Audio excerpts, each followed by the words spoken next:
Hello students, कैसे हैं आप लोग? Welcome to this session.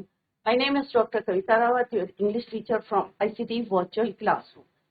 तो जो बच्चों जैसे हम सैंपल पेपर कर रहे थे उसी को अभी हम कंटिन्यू करेंगे। तो हमने सेक्शन 1 कर लिया था बच्चों, सेक्शन ए, सेक्शन बी कर लिया था हमने, 2 सेक्शन ऑलरेडी भी कंप्लीटेड। आज हम थर्ड सेक्शन करेंगे, लिटरेचर का सेक्शन। क्लियर बच्चों? तो लिटरेचर के सेक्शन में आपकी 2 बुक आएंगी बच्चों, एक फ्लैमिंगो और एक विस्टास, मेन कोर्स बुक और सप्लीमेंट्री बुक विस्टास। क्लियर? जो पोइट्री सेक्शन होता है उसमें से बच्चों आपके 2 एक्सट्रैक्ट आते हैं और उसमें आपकी इंटरनल चॉइस है कि कोई सा भी आप एक जो है अटेम्प्ट करेंगे एग्जाम में। तो बच्चों बहुत इजी होता है, कोई बच्चा छोड़ के नहीं आएगा एग्जाम। जैसे मैं बार बार बोलती हूँ, आपको छोड़ के नहीं आना है, क्योंकि आंसर्स कहाँ होते हैं, टू द पॉइंट आंसर लिखने होते हैं और आंसर जो है ऑलरेडी किसमें होते हैं बच्चों, पैसेज में होते हैं। क्लियर? इसके बाद सेकेंड क्वेश्चन आता है, पोइट्री सेक्शन से आपका 20-30 वर्ड्स के आंसर लिखने होते हैं, उसमें भी आपकी चॉइस दी रहती है। 4 क्वेश्चंस होते हैं and 3 you have to attempt in the exam. Clear बच्चों? तो पहले हम पोइट्री सेक्शन करते हैं, फिर फ्लेमिंगो बुक करेंगे और देन विस्टास। क्लियर बच्चों? तो यहाँ पे हमने डिस्ट्रीब्यूशन बताया था, ए सेक्शन हमने कर चुका, ऑलरेडी कंप्लीटेड, 20 मार्क्स का होता है। Section B is very important क्योंकि it is of 24 marks. Clear? और लेटर राइटिंग होती है, बहुत इजी होता है, जिसमें आपको, जैसे हमने डिस्कस करता है यस्टरडे भी डिस्कस, कि हमें लर्न नहीं करना, हमें समझना और कैसे लेटर लिखना है, क्योंकि 8 मार्क्स का या 10 मार्क्स का आपके लेटर आता है। तो अगर आपके स्टेप्स भी सही होंगे तो आपको पूरे नंबर मिलते हैं। या एडवर्टाइजमेंट आपको लिखनी है तो किस तरह से उसको फ्रेम करना है और मैटर को put in the box. Clear?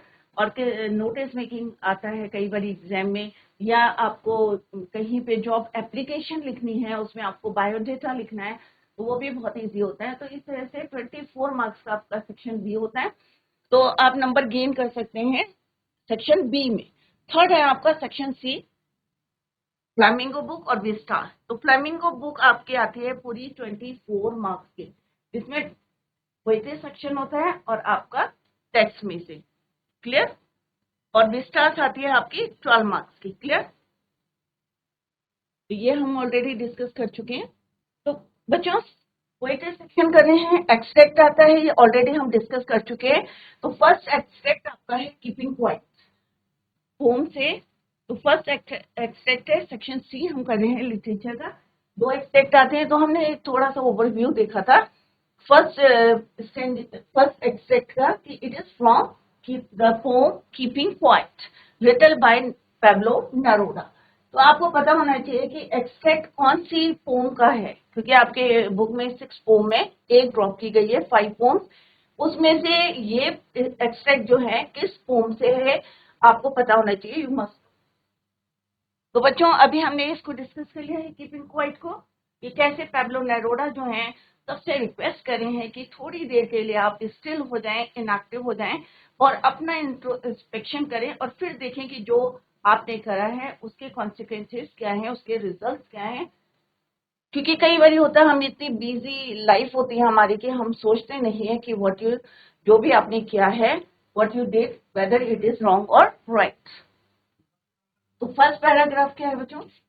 Extract is your below. Read the extract given below and answer the questions that follow. तो लिटरेचर सेक्शन जब भी आपके एग्जाम में आएगा तो सबसे पहला क्वेश्चन होगा from the pome extract. Extract is those who prepare green wars with gas, those who prepare green wars with gas, wars with fire, victory with no survivors, would put on clean clothes and walk about with their brothers in the shed doing nothing. तो ये paragraph है, तो आपको ये सबसे पहले ये समझना है कि it is from the poem keeping quiet. जब आपके माइंड में आ जाएगा कि ये जो एक्सट्रैक्ट है it is from keeping quite, तो ऑटोमेटिकली आपको जो है पोम याद आ जाएगी कि यहाँ पे पैब्लो नेरूदा, इसके पोएट हैं पैब्लो नेरूदा, और वो हमसे रिक्वेस्ट कर रहे हैं अपना इंट्रोस्पेक्शन करो। जब सारे लोग एक साथ मिलके इंट्रोस्पेक्शन करेंगे तो हम देखेंगे कि पूरे वर्ल्ड में कितनी पीस है, काम है। क्लियर बच्चों? तो फर्स्ट क्वेश्चन क्या था बच्चों? Name the pome and the poet. तो जैसे अभी मैंने कहा कि आपको पता होना चाहिए कि this Extract is from the poem Keeping Quiet. Clear? और written by Pablo Neruda. तो सिंपल सा आपको लिखना है name the poem. The poem is written by, the name of the poem भी लिख सकते हैं. Name of the poem is Keeping Quiet.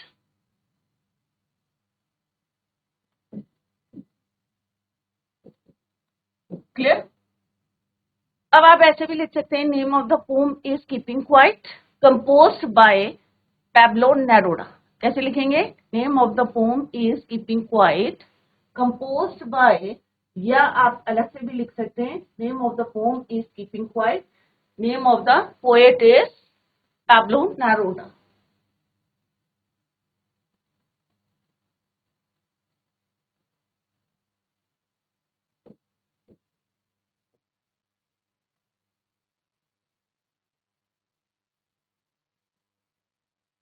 Clear? तो कोई भी एक्सट्रैक्ट आएगा तो पहले उसका पोएट का नाम लिख लें और पोम का नाम लिख लें. क्लियर? नेक्स्ट क्वेश्चन है हाउ द वॉर फॉट. अब यहाँ पे क्या लिखा है कि लड़ाई जो है कैसे लड़ी जाती है. तो यहाँ पे हमने क्या पढ़ा है बच्चों? Those who prepare green wars, wars with gas, wars with fire. Clear? तो आप कैसे लिखेंगे? The wars are fought with weapon, fire arms, chemical bombs and destructive mindset which effect the living of the people. अब जब लड़ाई होती है तो कौन करता है? ये हमारे माइंड में जो चलता रहता है, ग्रजेस चलते रहते हैं एक दूसरे के प्रति, और तभी वॉर होती है बच्चों. तो वॉर्स कैसे लड़ते हैं? विद वेपन से लड़ते हैं, केमिकल बॉम्ब्स हम यूज करते हैं, और दूसरा क्या है? Destructive mindset which affect the living of the people. सब लोगों पे जो है उसका इफेक्ट पड़ता है. तो इस तरह से आपको आंसर लिखना है. नेक्स्ट क्वेश्चन है how according to the poet can man come out of their love for war and they start living like brothers. यहाँ पे क्या बोला है बच्चों? How according to the poet. अब poet कौन है बच्चों? पैब्लो नेरूडा. तो यहाँ पे बोल रहे हैं कि पैब्लो नेरूडा के अकॉर्डिंग मैन जो है कैसे इससे बाहर आएंगे of their love for war, जो वॉर्स करते हैं और जितना जो है उसके प्रति डेडिकेटेड रहते हैं, you can say, and start living like brother. तो कैसे वो उससे बाहर आएंगे और एक पीसफुल लाइफ वो लिव करेंगे. According to the poet, instead of indulging in wars, indulging means involve होना, indulging in wars the poet people must come out in the best dresses with their brothers. With their brothers, they should go out for a walk under the shady trees and enjoy themselves, doing nothing. कुछ नहीं करेंगे और enjoy करेंगे कि वो जो भी काम उन्होंने करा है, क्योंकि जब लड़ाई होती है तो माइंड उसी तरह से उनका प्रिपेयर रहता है और वो इसमें क्या होते हैं? इंडल्ज हो जाते हैं. This would bring the feeling of togetherness among them. और इससे क्या होगा? हम एक दूसरे को समझने की कोशिश करेंगे और this would bring feeling of togetherness among them. Otherwise क्या होगा? हम एक दूसरे से लड़ाई करते रहेंगे और उसका रिजल्ट क्या होगा? कि सबको नुकसान होगा, चाहे वो दोनों पार्टीज हो, अपोजिट पार्टीज हो, चाहे क्योंकि जब लड़ाई होती है तो क्या होता है बच्चों? दो साइड होती हैं, तो ऑब्वियसली दोनों को उतना ही नुकसान होता है. जैसे यहाँ पे लिखा है पोएट ने, विक्ट्री विद नो सर्वाइव. अगर हम जीत भी जाते हैं बच्चों और कोई हमारे साथ नहीं रहता, कोई सर्वाइवर नहीं है हमारे साथ, तो ऐसी जीत भी क्या है? एक तरह की हार है. क्लियर? तो इसके डिस्क्रिप्शन हम ऑलरेडी यहाँ पे पढ़ चुके हैं, क्योंकि यहाँ पे पोएट ने सिंपल सा बताया है कि अगर हम इनएक्टिव हो जाएंगे, उन्होंने सबसे रिक्वेस्ट की थी, चाहे फिशरमैन हो, चाहे सॉल्ट जो गैदर कर रहे हैं अपने हैंड को हर्ट कर रहे हैं, चाहे जो है हम नेचर को डिस्ट्रॉय कर रहे हैं. कैसे डिस्ट्रॉय कर रहे हैं? preparing for wars and victory based on death of innocent people will join their enemy and destroy. और जो लोग जो हैं जीत भी गए हैं, विक्ट्री भी कर रहे हैं, अगर वो थोड़ी देर अपने इंट्रोस्पेक्शन भी करेंगे तो वो क्या करेंगे? एक पीसफुल लाइफ और ज्वाइन करेंगे उनको जिनसे उन्होंने एनिमी को भी ज्वाइन करेंगे. क्लियर? तो इस तरह से क्वेश्चंस आएंगे. बहुत इजी होता है बच्चों टू राइट द आंसर. तो आप इस तरह से 2 एक्सट्रैक्ट आएंगे, एक एक्सट्रैक्ट हमने कर लिया है बच्चों। सेकेंड एक्सट्रैक्ट देखते हैं, let's see the next. Next है बच्चों, पहले हम एक्सट्रैक्ट देखते हैं। When aunt is dead, her terrified hands will fly. तो बच्चों अभी आपके माइंड में आ गया होगा भाई, आंट की हमने एक पोम पढ़ी थी, आंट जेनिफर्स टाइगर। तो आप क्या है, पोम कौन है बच्चों? Aunt Jennifer's Tiger, and it is written by Adrienne Rich. Clear?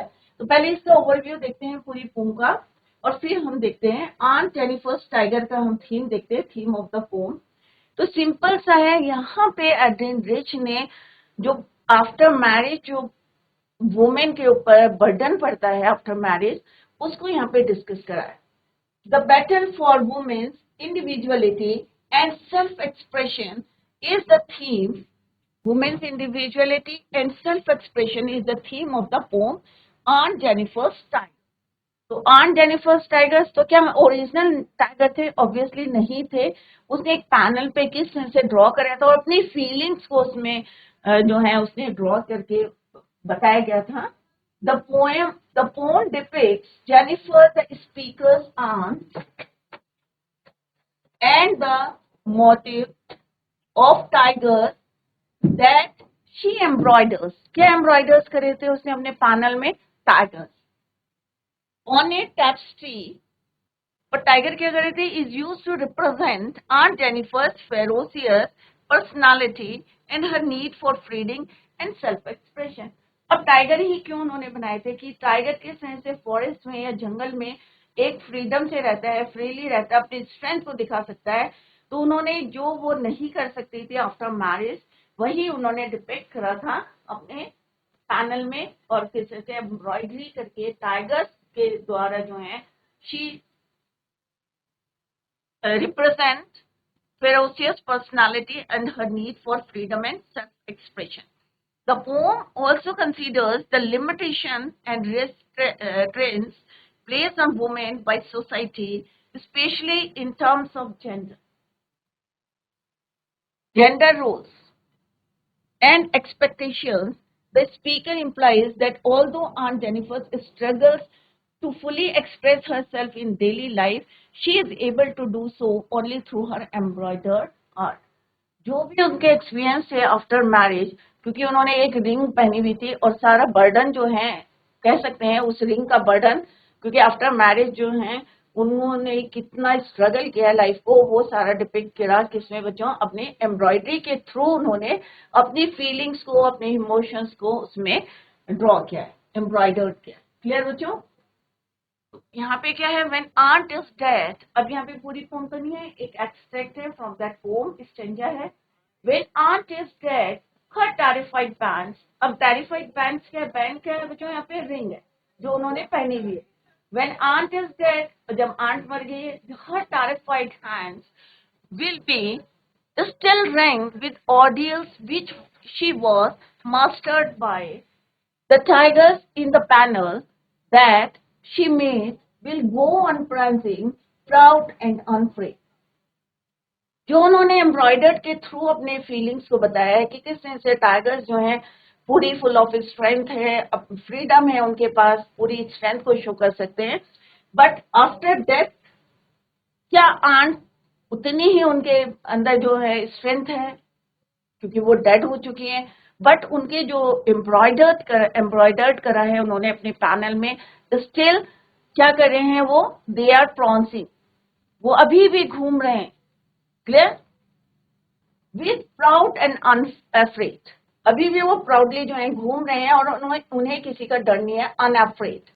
तो आफ्टर डेथ यहाँ पे बताया गया है हर terrified hand will be still ring, अभी भी उनके हाथ में जो है वो बैंड है, रिंग है, विथ ऑडियंस जो कि she was mastered by the tigers in the panel. But उनकी जो टाइगर्स हैं पैनल में अभी भी still they are prancing with proud and unafraid, अभी भी घमंड से जो है स्ट्रेंथ दिखा रहे हैं, अपनी पूरी फ्रीली घूम रहे हैं बिना किसी डर से। तो name the pome and the poet. तो पोम का नाम क्या है बच्चों? Name the pome, name of the poem is on Jennifer's tiger. और किसने लिखी है बच्चों? is written by या composed by Adrian Rich. तो इस तरह से आप फर्स्ट क्वेश्चन लिखेंगे. Name of the poem is on Jennifer tiger, written by Adrian Rich. And the name of the poet करके दोनों तरीके से आप लिख सकते हैं. यू कैन राइट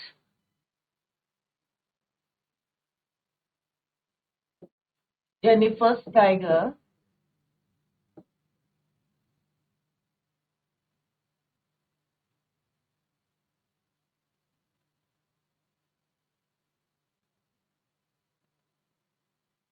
या ऐसे भी लिख सकते हैं इज रिटन बाय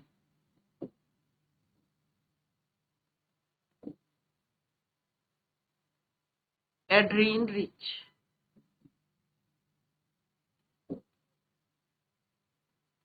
या composed by Adrian Rich. Name of the poem is On Jennifer's Tiger. और सिंपल लिखना है, जिन बच्चों को लिखना है तो ऐसे भी लिख सकते हैं. Name of the poem is on Jennifer tiger and the name of the poet is Adrienne Rich. और and name of the poet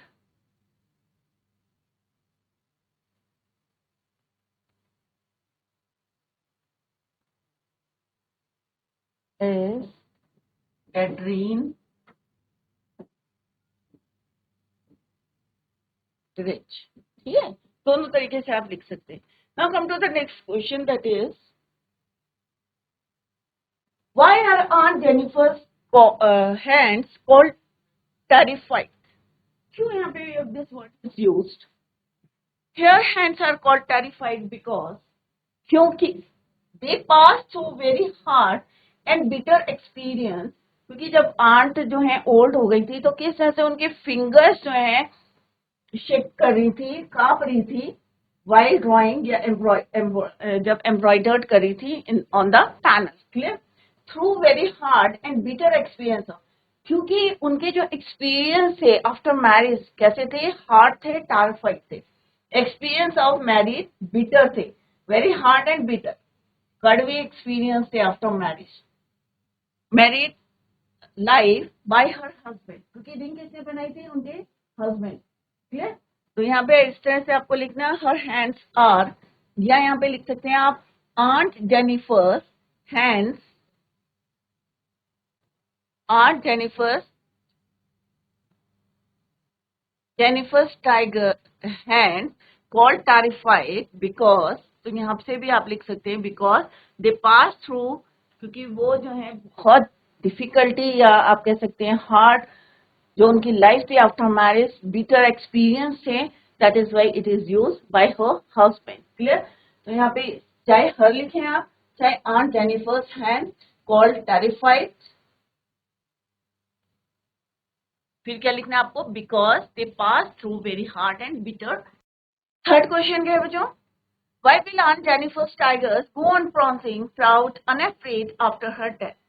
तो यहाँ पे आपको लिखना है कि after Jennifer's tigers will continue to prance. जो आंट जेनिफर्स के टाइगर हैं वो अभी भी क्या करें? Will continue. तो आपको यहीं पे सिंपल सा लिखना है aunt Jennifer's tigers will continue to prance around even after her death. उनकी डेथ हो गई है बट उनके जो हैं टाइगर्स अभी भी क्या कर रहे हैं? जंप कर रहे हैं, प्रॉन्स कर रहे हैं. As she created them on the tapestry, right? Tapestry जिस बेस पे उन्होंने बनाया था, क्लोथ का पीस था. This means that art out last human life. उन्होंने अपनी आर्ट से, जिनमें वो एक्सपर्ट थी, एम्ब्रॉयडर्ड करे थे टाइगर्स को, ह्यूमन लाइफ को. It also demonstrate that her desire for freedom from male dominance will last for ever even after she dies. तो उन्होंने जो एक्सपीरियंस, जो उनके बिटर एक्सपीरियंस है आफ्टर मैरिज कि मेल डोमिनेंस के, राइट? तो उन्होंने उसको किसमें दिखाया था? अपने पैनल में, टैपेस्ट्री में, राइट? वो उनकी डेथ के बाद अभी भी उसको क्या कर रहे हैं? डिमॉन्स्ट्रेट कर.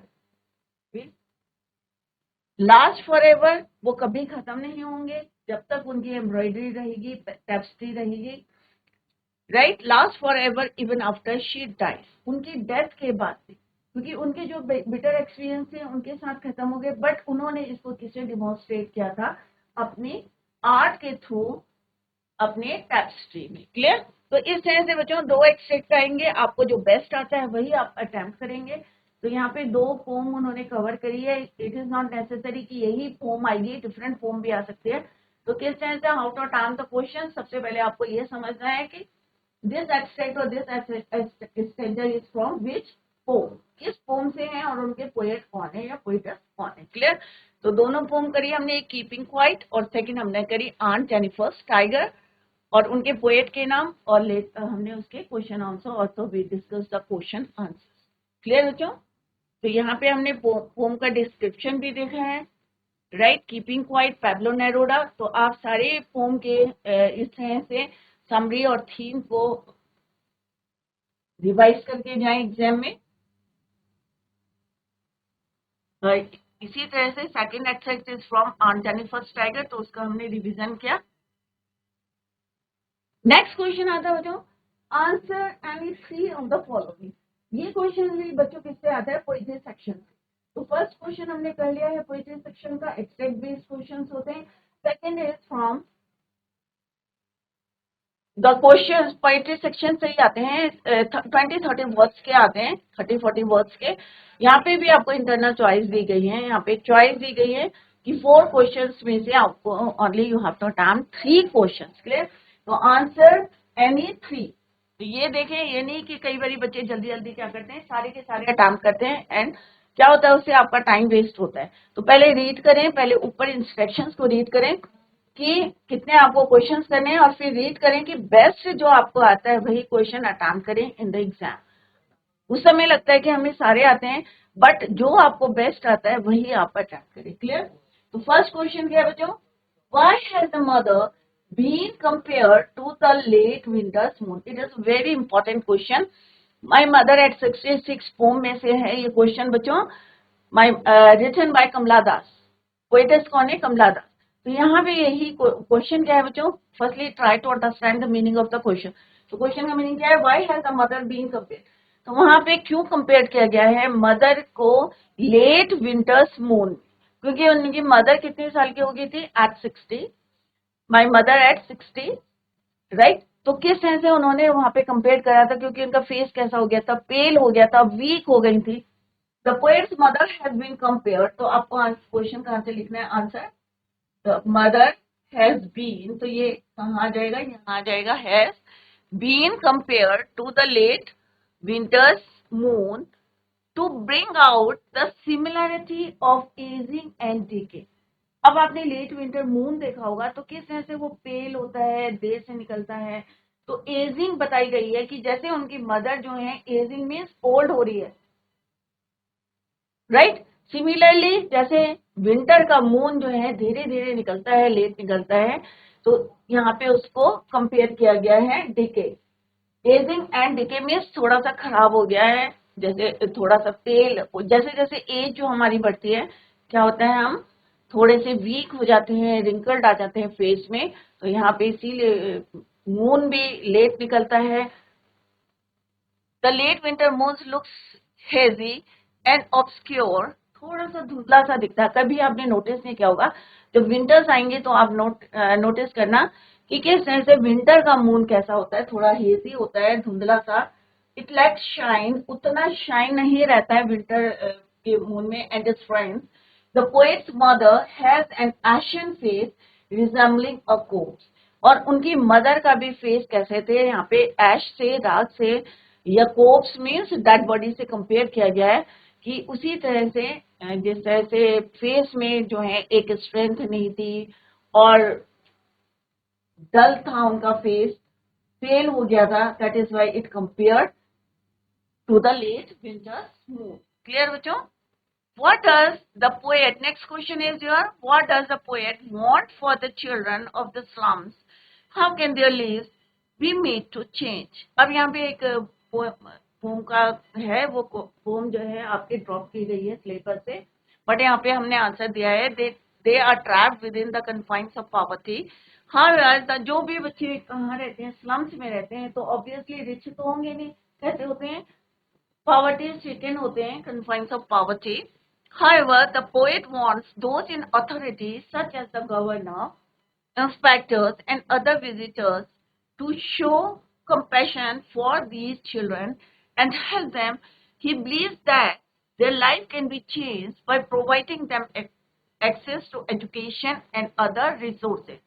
तो यहाँ पे क्या है question? First part is your, what does the poet want for the children of the slum, कि पोएट क्या चाहते हैं स्लम्स के बच्चों के लिए. Clear?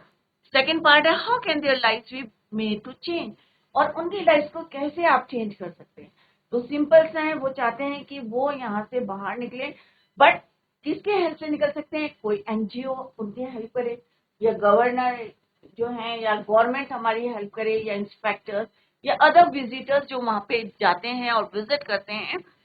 He believes that their life can be changed by providing them education. Main क्या है, वो इलिटरेट हैं, सुबह निकल जाते हैं टू अर्न सम मनी और टू सर्वाइव. किस तरह से वो हेल्पिंग हैंड्स होते हैं अपनी फैमिली के, अपने पेरेंट्स के. तो सबसे पहला काम क्या करना है, उनको एजुकेट करना है एंड अदर रिसोर्सेज. एजुकेट करेंगे तो ऑब्वियसली वो कुछ काम करेंगे अननेसेसरी स्लम्स में, मे बी वो come out from that place. Next question है बच्चों, what is the theme of the poem keeping quiet. Obviously it is from keeping quiet poem का है. तो पोएट कौन है बच्चों? Pablo Neruda. अभी हमने करा था, एक्सट्रैक्ट भी आया था इस पोम का, तो it is very important. Pablo Neruda's poem Keeping Quiet highlights the importance of sustaining peace and silence. तो पैब्लो नेरूदा ने हमसे यही बार बार कहा है कि थोड़ी देर के लिए आप स्टिल हो, इनएक्टिव रहें और अपने बारे में सोचें, इंट्रोस्पेक्शन करें, और पूरा वर्ल्ड अगर करेगा तो आप उसका रिजल्ट देखेंगे कि पूरे वर्ल्ड में किस तरह से पीस है. He emphasizes being peaceful and non harmful to human. हम थोड़ी देर के लिए चुप हो जाएंगे, शांत हो जाएंगे, तो ऑब्वियसली जो फिशरमैन है वो एक्स्ट्रा फिश को जो है हार्म नहीं करेगा, या जो सॉल्ट गैदर करें. कुछ एग्जांपल्स पोएट ने लिए हैं यहाँ पे पैब्लो नेरूदा ने, कि जो सॉल्ट गैदर करे हैं मे बी वो अपने जो हैंड्स को हर्ट नहीं करेंगे, वुंड नहीं करेंगे, क्योंकि NaCl होता है सोडियम क्लोराइड, और कितना हार्मफुल होता है. अगर बहुत देर तक आप अपने पैरों को या हाथों को डिप करेंगे तो ऑब्वियसली आपको पता चलेगा कि कितना हार्मफुल हो. एनिमल्स एंड द एनवायरमेंट, और हम जो है ना तो दूसरे को हार्म पहुंचाएंगे, ना एनिमल्स को कोई नुकसान पहुंचेगा, ना एनवायरमेंट को. तो सारा क्या रहेगा, पूरा एनवायरमेंट कैसा रहेगा, पूरा वर्ल्ड पीसफुल रहेगा.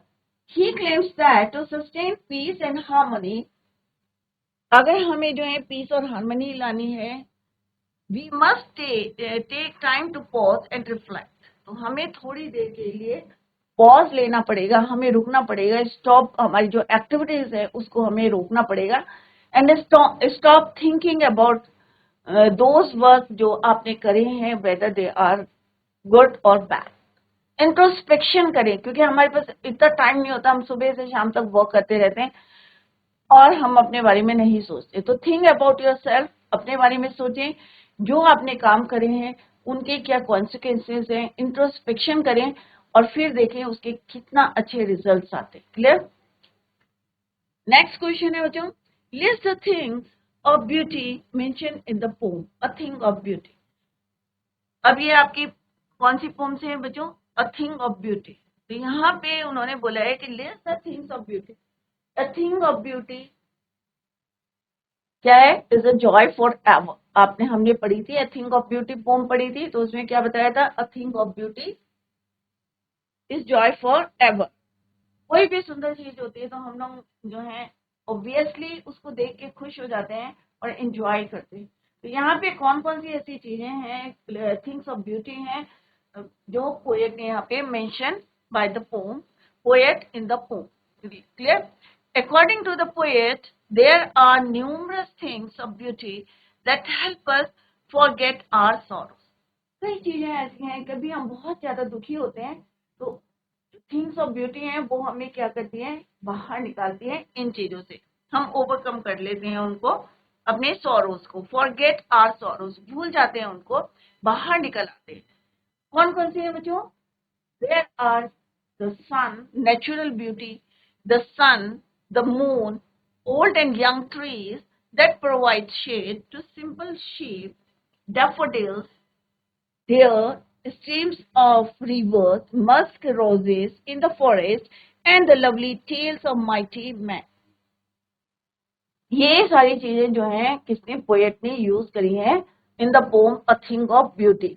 माइटी जो हमारे जो वॉरियर थे, हमने जिनकी डेथ हो चुकी है, उनको भी उनकी टेल हम पोम सुनते हैं तो हम उसको भी एंजॉय करते हैं. ये नहीं हम सुख में ही जो है खुश होते हैं, बट अगर हम बहादुरी की, ब्रेवरी की, अगर अपने फ्रीडम फाइटर्स की स्टोरी सुनते हैं तो मे बी हम उसको भी इंजॉय कर सकते हैं और इंजॉय करते हैं. क्लियर. तो यहाँ पे यही चीजें जो है यूज करी हैं. Things of beauty, sun, moon, old and young trees, तो इनको आप लर्न करें.